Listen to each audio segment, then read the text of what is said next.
This episode of The Stack is brought to you by our friends at Prize Picks. And with that, I bid everybody a good day so far. Good day. Got my guys back together. Hi, Iisha Morrison. Hello. How you doing today? I'm good. You good? I'm good. I'm here. Oh, this one. Okay. Hi, everybody. Yeah. It's nice to be back. The very talented Iisha Morrison. Appreciate my y'all. scouting buddies right there. And then on the other side, my radio brother, Zach Wolchuk, also doing a great job in the scouting community. Hey, guys, basically 4 weeks, we got training camp. It's coming very 4 quickly. weeks. Crazy. 4 weeks. Yeah. We're going to start doing this thing all over again. We're all we're still working, still talking about things. I got a little exercise for my guys today. Okay. And it's going to be called Hope or Reality is what we're looking at. Hope or Reality. And so we'll go through that later. But before we get to that, Zach, training camp thoughts. I mean, where I'm not asking you to make a declaration of anything like that, but no NFC. And you've already gone on. And let's do this. Oh. Let's do this real quick then. Let's do this real quick. Because this it's funny how sometimes you do things on the fly here. Zach, on 105.3 The Fan, you made a bold prediction. And you're pretty good with these because you've talked about, hey, Commanders are going to win the division. You every June you come up with something that's like, there's no effing way that's going to happen. And then, boom, it happens. Tell the listeners your bold prediction you made. And if you're not listening to 105.3 The Fan, 2 to 7 Central Time every day, shame on you. Where the F you at, baby? Where the F you at? But Yeah. what give the bold prediction that you made for everybody out there that watches us? Yeah, I made the proclamation the Cowboys are going to be in the NFC Championship game this year. I think that this is finally the season where after 30 years, things kind of just fall into place. And it's bold. It's June radio, as we talk a lot about, Brian. And you're right. I mean, like 2 years ago, I was like Commanders pop-up year. I called them to win the division. Philadelphia did win the division, but they go all the way to the NFC Championship game, made the playoffs. People were like, what the heck are you smoking, right? Last year, Lions not to make the playoffs. I had a couple last year. I probably went too many last year. But this year, I'm going to stick with the Cowboys to do this. And a lot of it's just, like, if you're not able to do it now, I think just with everything you've got, I don't know that you're going to have Lamb and Pickens together past this year. It'd be great if it happens, but there's no assurance there. The offensive line, I'm expecting Cooper Beebe to take the next step, Tyler Booker to take the next step. I think you've got something special with that interior group. You do have questions. It's not to say that this team is perfect. I'm not saying they're winning the Super Bowl, but to at least get over that hump and make a conference championship game, I don't think it's crazy, and I am buying into the changes on defense with the new defensive coordinator and Christian Parker. I think you guys know just how much I love Caleb Downs, and I really am believing in his impact. What we've heard and what you've told us, Brian and Iisha, about Kobe Durant, right. I think it's been a really pleasant surprise. D. Winters, I think, is a big upgrade. I think they've done enough on defense to where I just feel so much better about their personnel, their talent, to where I'm not saying they're the best defense in the league, but I think when you have the talent that they've got on offense, and then now if you can be middle of the pack, I think this team can be playing for an NFC Championship game. When you look at it, though, you say playing for, but you don't feel like something's going to happen. Seattle, Rams, 49ers, Bears, something like that. Yeah, right? I still don't think they're the best team in the conference. But I think they could get to the game, right? Which is what Washington did. Washington got to the game. Detroit finally got to the game. I'd still think if they're playing, in LA against the Rams, in San Francisco against the Niners, in Seattle, I'd probably still favor those teams. You mentioned Chicago. I think it's going to be an NFC West team that they're going up against, but maybe Chicago, because I do believe in Ben Johnson and Caleb Williams. Yeah. So, I mean, that is a talented roster. Does Detroit bounce back? You do have some other sleeping giants in the NFC that have questions like you do. They could also be competitive, but I'm not going to go as bold as saying they're winning the conference, they're playing for a Super Bowl, but I think just to get there would be such a great step for this organization. Well, I think the first step is winning the division, and there's some nefarious things going on in that Green Place, and then the Giants. I mean, we don't know what they're going to be. The Commanders, as you said, they're trying to bounce back as well. So I think Dallas has the position to, at the very least, do what the start of it is, as Brian has taught us, as we always hear, is win the division. Right. Yeah. So Iisha, if you were listening to Zach say that, you're driving around in your car and you hear Zach say that, what did it make you feel? It would make me feel, well, I was going to add on to your point, because it would make me feel like that happening would be very reliant on this veteran group, which I think is strong. And I really believe that my bold prediction is that this veteran group is going to be one of the best veteran groups we have seen in a long time. Okay. And I say that from talking to a couple scouts and talking to people and just being at the practices, is that there's a command with some of these veterans. We know that Dallas brings in veterans that are, they don't want to have to pay guys. They don't really, we're often bringing in veterans that are maybe in the middle of their career, but not typically in their prime, not when they're at their best. And so you went out and got a Jalen Thompson, one of the better safeties in the game. You went out and got a Kobe Durant, who is a feisty corner, obviously contributed in multiple playoffs with the Rams, and there's a standard that they have there as well. I think he brings that energy. I will say from a practice standpoint with Kobe Durant, too, he's a tone setter.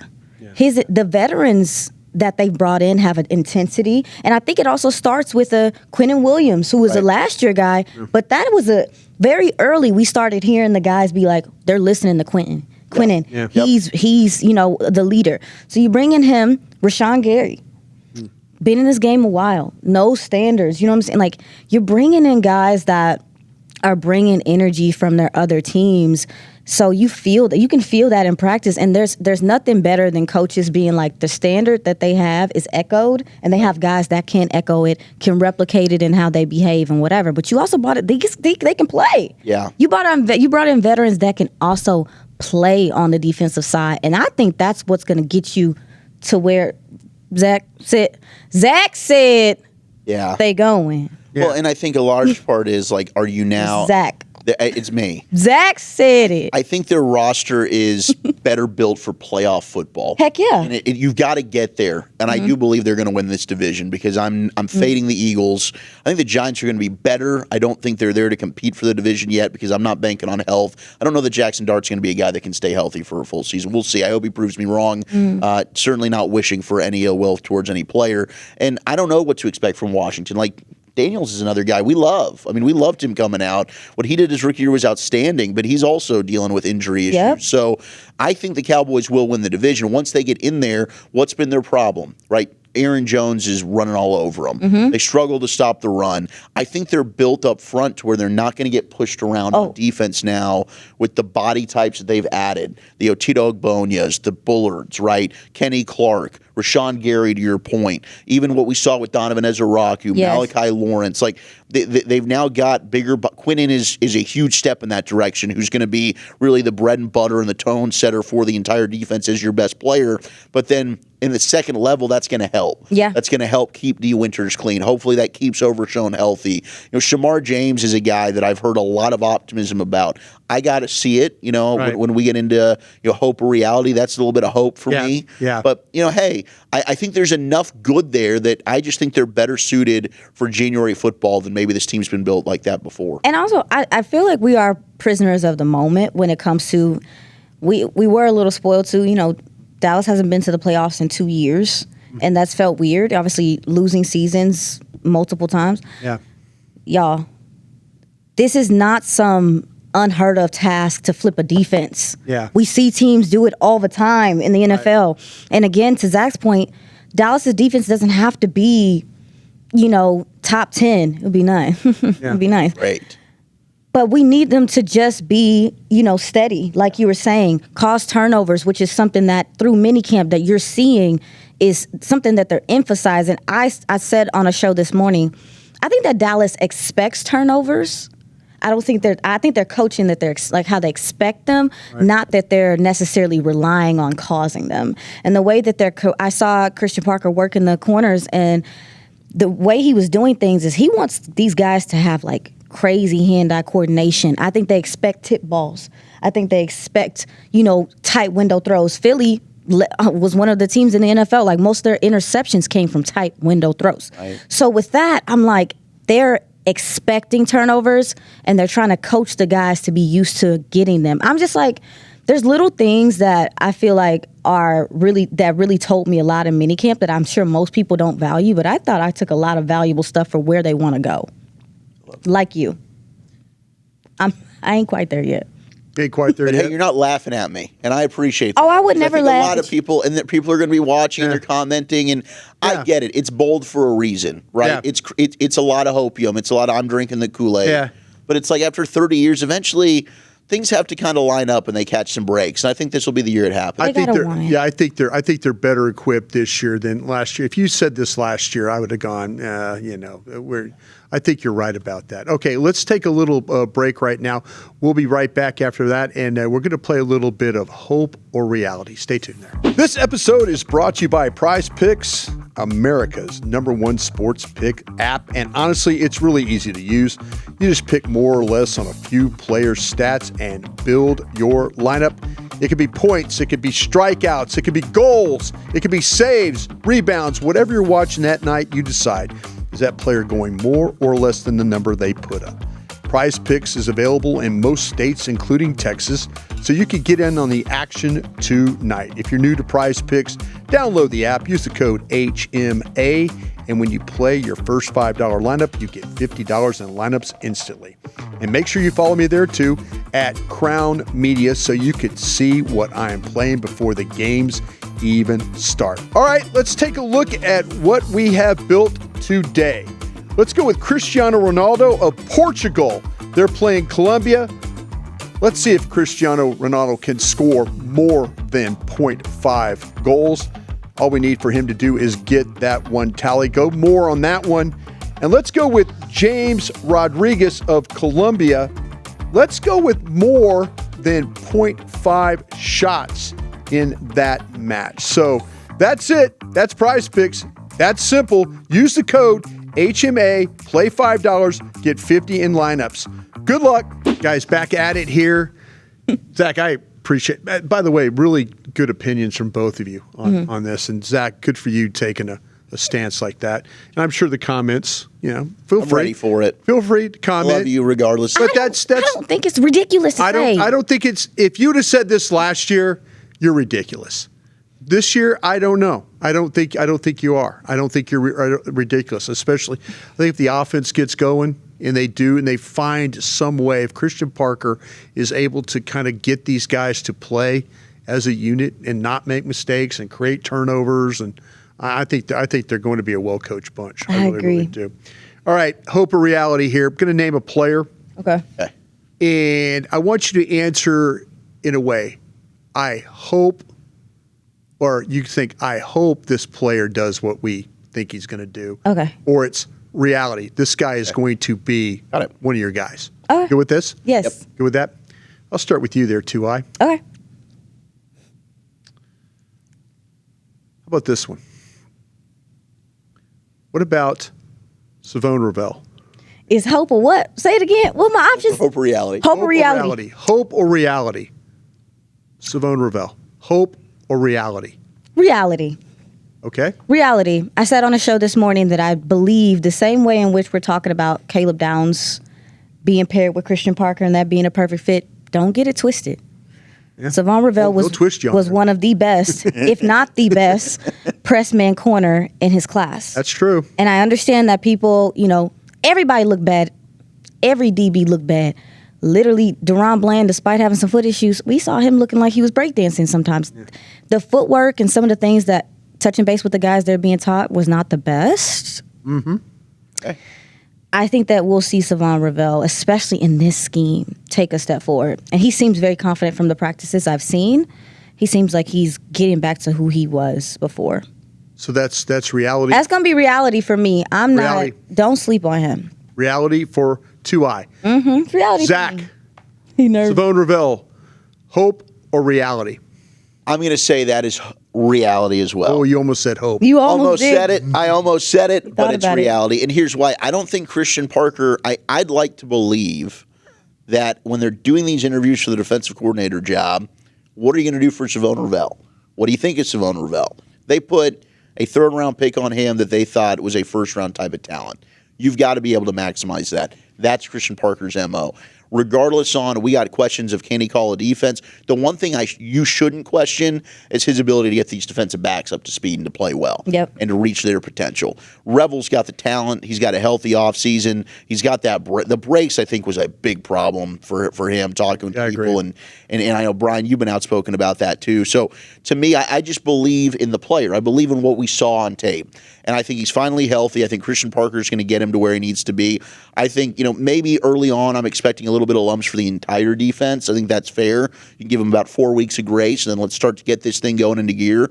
But I think Shavon Revel, we're going to be looking at the end of the season, we're going to have a very different opinion on him. He is going to be a rising star in this league. And Diggs didn't do him. Diggs, with respect, some of the things that were going on with Diggs and stuff, I don't think did him any favors. Yeah. In his timetable.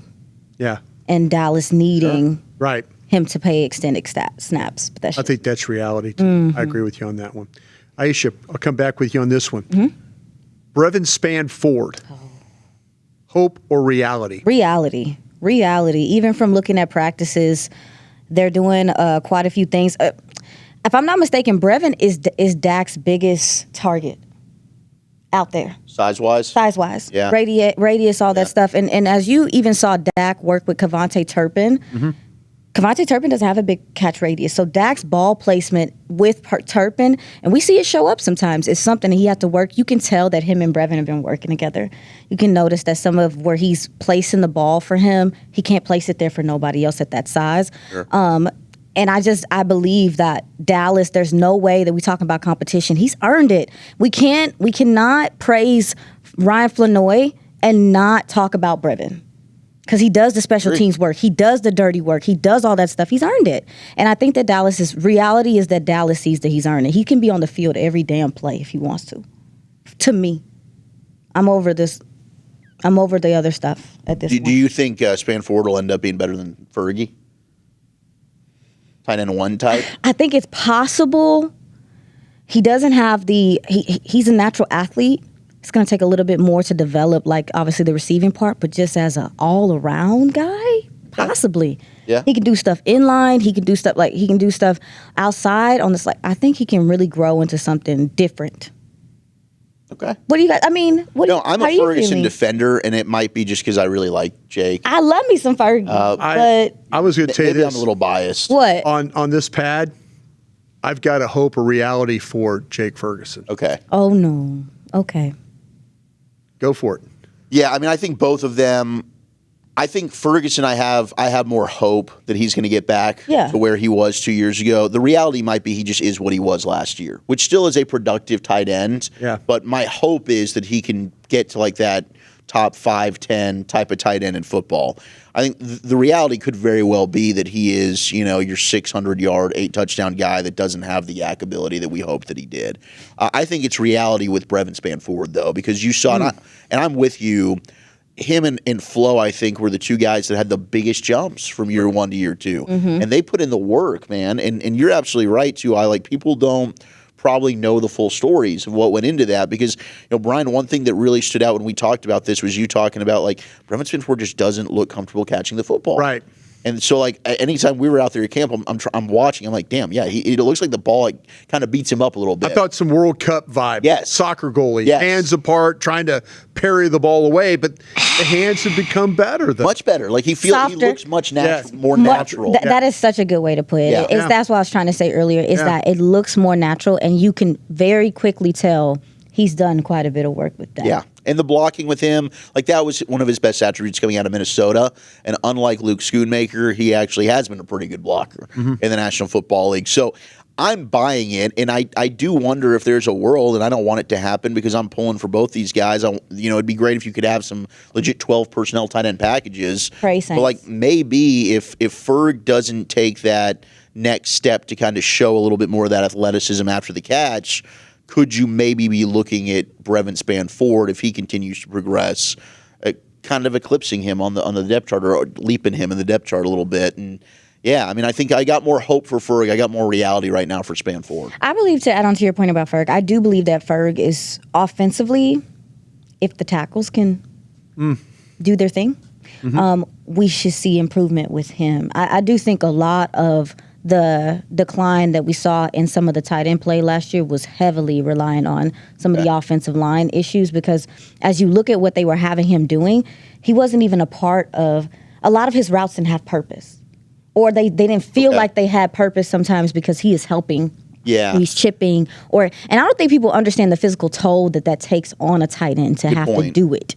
So not only is he getting beat up being an extension of your offensive line, because in pass pro they're struggling in certain areas, he's also, having to take the physical brunt of just being a tight end. No, you're right. And So, he came on with us during the season, talked about how he's like having to peel himself up off the ground, the physical nature. But it's frustrating because you even watch, go back to the season finale against the Giants, and he's blocking his ass off. And it's like, Ferg, there's times where you totally miss a blocking assignment, but then you'll come back and I'm watching another game and it's like the desire, the want to's there. So can I just get the consistency from you, because that can really help out the entire running game. That's curious. I have never heard have you, Brian? Have you ever heard a consistency conversation with Ferg? It doesn't seem like something that's interesting. Just as a I think blocker. the thing, As a blocker. As a blocker. I think there's times where we all watch it. We all watch yeah, the I've tape, seen and you're that. like going, ooh, and then other times like, whoa, hey, got that one done. I think you made a really good point about the tackles. Oh, yeah.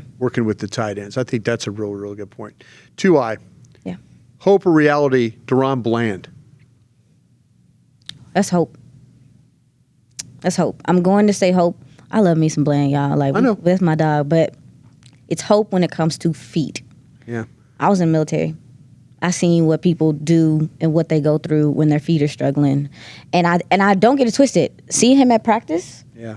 Britt is working him on those chords, but y'all both know that you can tell when a guy is really going full speed and everything. But he was cutting, planting. He feels confident in it. I know that sounds like there was some insight that they have done some things to try to get him better podiatry care with his cleats and stuff, because he has very long, narrow feet. He is amazing. You and I were sitting there watching him practice, and you looked at me and go, have you ever seen a corner that has feet that big? Yeah. They were huge. I think he's a 13 to 14 for his feet. I believe he's a size 14. Yeah. And what we know is that a lot of players, they already, I know Dion did it, but they'll cut down into that cleat and try to make a little pocket to ease because so much of their balance and their pivoting ability comes from that front toe. Yeah. Those front two toes. And again, this is so deep into, well, we talk about feet. I'm just telling y'all, is he confident? Do I think he's going to benefit from the coaching of Christian Parker being in the scheme? Absolutely. But feet are so delicate. I'm hoping that they found ways to navigate it, because it sounds like this is more reactive. Right. Yeah. It sounds like they didn't know that this would be an issue, so that's I think he fits in the scheme. I think he's going to be awesome. But we are hoping that this foot issue that has lingered for 2 years, 2 surgeries now, is not something that sticks around, because you're going to need him. I think you're going to need him. You paid him, right? You need him. And you do have an out after this year, I believe, if things don't work out. But it's 100% hope. We haven't seen the same guy. Now, here's the one thing that, I don't know why we didn't. In my ideal world, Bland would be the player that we're looking at as that slot receiver or slot corner for Christian Parker. I always thought after what he did his rookie season, and he told us, I'd never played that before. Yeah. That was the first time I did it.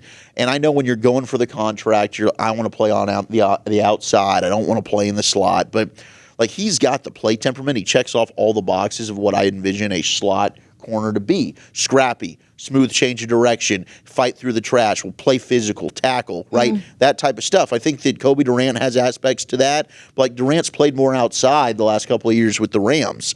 I'd have loved to see DaRon Bland get that opportunity. I have not heard or know if that is going to happen, but I think he also, health-wise, maybe that's a big reason. I think they don't know how healthy he is. I think the same reason why, respectfully, Kevontae Turpin need to be more of a focus on returner, and you can do some things. Right. Being a receiver was hard on his body. Yeah. And I think as you talk about, y'all, when you talk about the nickel corner is a linebacker, an edge, a safety, and a corner. You're going to get beat up. And if he's dealing with foot stuff, when you named all this stuff, Zach, you're like, oh, you got to get through trash. He can do these. He can do those things.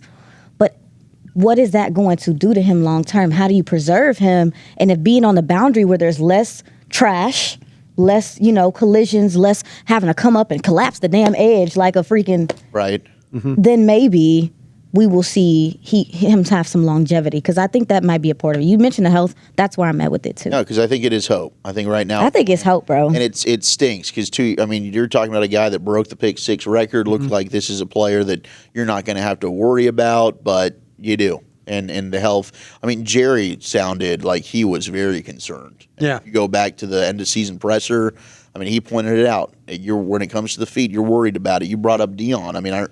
Deion with that toe towards the end of his Cowboy tenure. It was like, you can't get back on the field. Well, he was crazy because he would, to some degree, which a lot of players do, is bind corners especially. They almost bind their feet. Yeah. It's almost binding in a sense, as where they'll even get small. I think Deion had smaller shoe sizes. Yeah. To be able to pivot and to plant, that's how serious he was. Yep. And I think DaRon Bland is very serious as well. So I hope he is himself, and we're believing the best for him for sure. Zach, hope or reality? Ooh. Tyler Guyton. Guyton's hope. Guyton's hope, and Tyler Guyton is one of the most bizarre football players to me that I've ever watched, because it is like we're sitting there in the booth, Brian, at a home game, and I'm like, golly, Tyler Guyton's getting his lunch eaten today. Yeah. And then you go back the next day and you're looking at NFL Pro and the All-22, and it's like, well, damn, actually, he played pretty well. He's like surviving. Yeah. That's kind of what it is. It's like the technique's bad. His feet and hands are all over the place, but yet he's like finding a way because of his size and athleticism. He stays in front of his guy. And so he's not killing plays for you. He needs to stay on the field. I can't stress, we've talked about this plenty of times. And it got brought up again yesterday on G-Bag with the right and the left stuff. The dude played right tackle for a year. Yeah. To just assume right tackle's his best spot is silly. It's all hope with him. The guy was very raw. He was a defensive lineman. They moved him to tight end. He's playing offensive tackle. He was never this guy that was going to be plug and play like the Cowboys have had in the first round. And that's probably my fault, a lot of our fault. Sure. We probably didn't do a better job of explaining that, because he was talented in a first-round pick. That's the pedigree. That's the expectation. But now you're in year 3.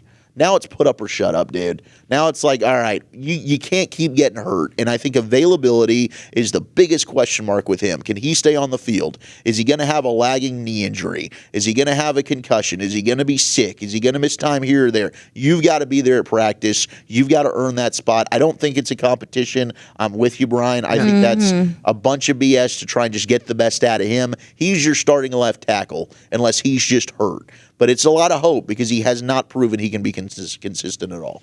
2I? Yeah, I would be hope for me as well. But with the caveat of everything that you said, that there is improvement and there's steady improvement in what he's doing. And I think you using the word surviving, it's probably the best way to put it, is he's still a young guy that is sometimes really sure of his technique, sometimes really sure of where he's supposed to be and stuff. And then sometimes he look like he out there boogieing. Yeah. And that's a part of it though. So I think with Connor Riley being here in tow, Duke being here in tow, he has some fantastic teachers here. So I agree. I'm hoping that he takes a step, but yeah, it's hope for me because we haven't seen him be able to consistently put together just an extended period of time of good play because he's been banged up, unfortunately. I think this is one of the things where I'm kind of leaning towards reality here. I'm leaning towards reality. And I want to believe that the 3 years that you talk about, Zach, that he's put some things behind him. Mm-hmm. That maybe he's a little bit more comfortable playing the position. I think if you look at his body type, he looks a little bit different. Oh, for sure. So to me, I think it's reality. And I'm going to say this. I think if you want to talk about the guy that they're pushing to be behind him, I think is going to be Shelton. I think Drew Shelton. I think they're pushing Drew Shelton to be that guy. I think you're going to see that. But I'm going to say this is reality. Okay. And I'm only saying it because time on task, weight room work, experience, coaching. I'm gonna ride with the reality is he is going to be your left tackle because of all the things that I just mentioned. 2I. DeMarvion Overshown. Hope or reality?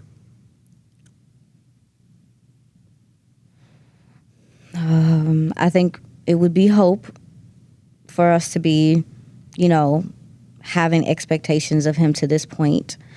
I will say, what year was it that he played almost the whole? It wasn't almost the whole year, but it was very first year, I think. Was it the first year? 23? Yeah. Well, he's I think if you look at his numbers, it's like 11-5 and it's not 5 again. Yeah, I don't think I think his early career was more than it was the later part of the last maybe it was part of it. 24 season. This one is hard for me. This might be the hardest one for me because I'm gonna say hope for me. Okay. And the hope is not just about just him here in the Cowboys. I'm talking about for his career. Yeah. His career. I think this year, and he knows that. Did y'all listen to his interviews? Yeah. I love it. Yeah. He knows that this is so pivotal. So that's why I know he's gonna come on with it. I'm just hoping his body comes with him. Yeah. I think mentally up here, he's locked the hell in. He's ready to go. But I'm hoping his body can hold up for a full season, and that is hope. I don't have nothing except for the good Lord. I don't have nothing to say that he's going to be ready, but I do think him and D. Winters together could be very explosive, very fun to watch. So it's going to be a hope thing for me right now. When you look at when we talk about Bland, and I think you painted the picture about Bland and the feet. The hope of Bland or the hope of Overshown? Well, it's hard because one of Overshown's injuries was like the first one, the preseason one was he was making a crazy play. Yeah. That was a physical thing. But the second time was he got rolled up on. Yeah. That happens. Yeah. Yeah, you can't avoid It's messed up. It was messed up. It's messed up, yeah. But it was an unavoidable thing. He's doing football stuff. Right. Yeah. Obviously, with Bland, though, this is happening to him. This might be something he has to live with, right? Yes. Yeah. This is the type of feet he has. Yeah. You can't change that. You can't change it. So it's like with Overshown, I do think there's a tad bit of grace in that area just because of the way the injuries have happened and the nature of them. Not saying that an ACL and your knee getting blown up and torn to shreds and you Terminator now is okay. Yeah. I'm just What you got? I'm please jump in, say something. I weirdly feel more confident. Watching me hang myself. I know because both of these, it's like, dang it, we've seen them both be so awesome, but then injuries have just derailed things. And then I think confidence is so key for Bland. I don't think you ever worry about confidence wavering with Overshown. He gonna be crazy He just regardless. has that natural personality, the leadership traits, the belief, the inner belief. Like he's going to be successful no matter what he chooses to do in life. He's just that kind of guy with the work ethic, the drive, the contagious personality that everybody's going to want to kind of rally to. I'm going to say Overshown's a reality, and I think a lot of people are going to say that's a foolish take, and I understand it because it is hope in a way. No, the segment you opened with the championship game is. So you're saying the reality You're saying is that reality on Overshown. I'm going to go with reality. Okay. Because there's something about, and part of this, like when I do these bold predictions and that stuff, it's like trends are real, and just history of football and just kind of things how they play. Like it's real, and it's a contract year for DeMarvion Overshown. So huge. And things somehow tend to click when a guy is ready to get paid and a lot's on the line. The football gods will grace him with a healthy season, or maybe he misses just 1 or 2 games, and he's going to ball out, and I think this system is going to be really, really good for him. I personally love the move to Mike. I think him being in the middle of the action there and being able to kind of dictate everything. I get can he stay healthy because of the wear and tear aspect of this, but I also think that maybe some of the rotation stuff you've pointed out, Bryan, is to help keep him fresh. Yeah. And I think maybe the most important thing for him is, can somebody else step up, whether it's Shamar James or somebody else in that linebacker room, to where they can feel like, okay, we can sub Overshown out and limit his snaps to keep him healthy throughout a 17-game season, because he is a splash play guy. And if I can get 3 to 5 of those wow impact difference that can win you a game from Demo, boom. That's what I need, and I think he's going to end up balling out and getting himself a nice payday this year, because that's just kind of how the league works a lot of the time. You can fire me up. Let's go. I like it. I'm on the hope. I'm with Iisha. I'm on the hope, but I'm on the hope because I'm trying to get Bobby Wagner here. I'm trying to get. Well, look, but it might be James or somebody else. Yeah, but they like James. I think Shamar James and Jayshawn Barham are. Yeah. Two very exciting backup linebackers to have. Shame on me for not mentioning him. No. So I'm saying I think that those guys are two very exciting guys to have. Still wouldn't mind the old head being here just in case. Yeah. But I agree with you.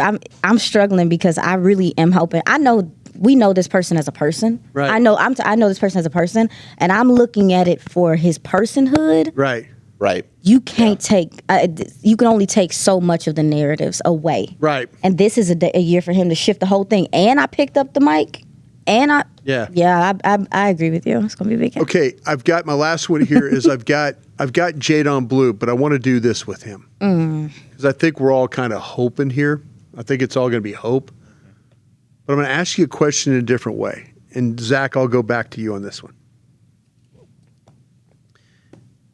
Is there a possibility that Jaydon Blue is going to take the starting job away from Williams at some point during this season?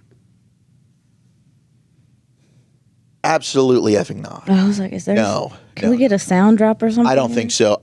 You know what? Javonte Williams, I think, has been a little bit disrespected this offseason. Okay. I really do. Javonte Williams was 9th in the league in rushing last year. Okay. He didn't play 2 games, I think it was. Javonte Williams, I think, was 9th in terms of explosive runs last year. Like, I get it. Okay, he is not a burner, and Blue's going to add an element that you lack right now. But Javonte Williams, this offense is not what it was without him. And it's mainly as a pass protector as well. And that probably also leads to he's getting broken down towards the end of the season, and you need somebody else to kind of help him stay fresh. But Javonte Williams is a really good running back. And no, I do not think Blue is going to end up taking his role. I think that Javonte Williams, if healthy, is your number 1 back.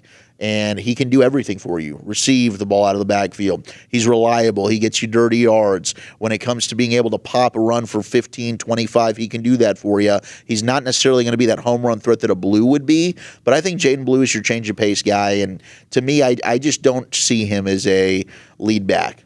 All right. Can I sell you this idea? Yeah. What if Blue is your starter and Williams is everything you said he was? Pass catcher, the blocker, Okay. the tough runner, that kind of stuff. What if I tell you that I could probably get more out of him Interesting.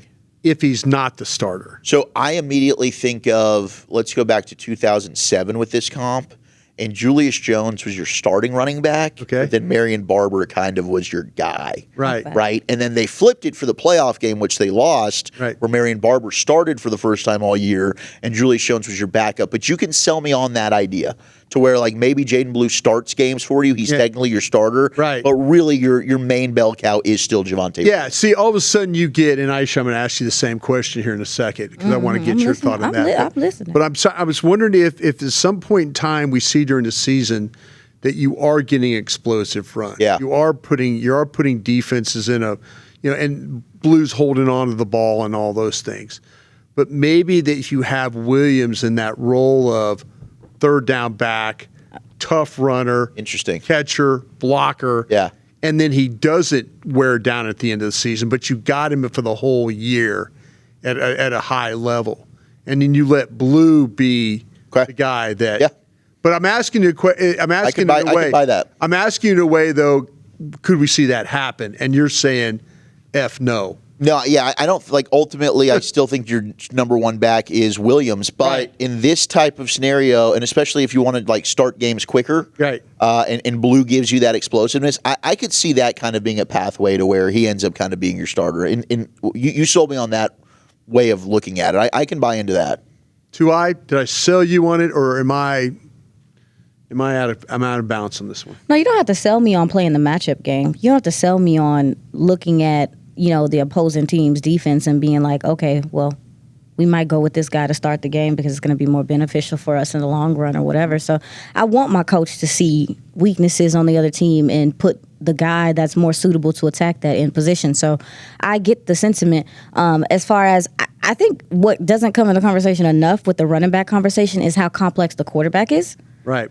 Because the running back has to pick up all these checks too. Yeah. The running back has to know his protections too. Right. And this quarterback, Yeah.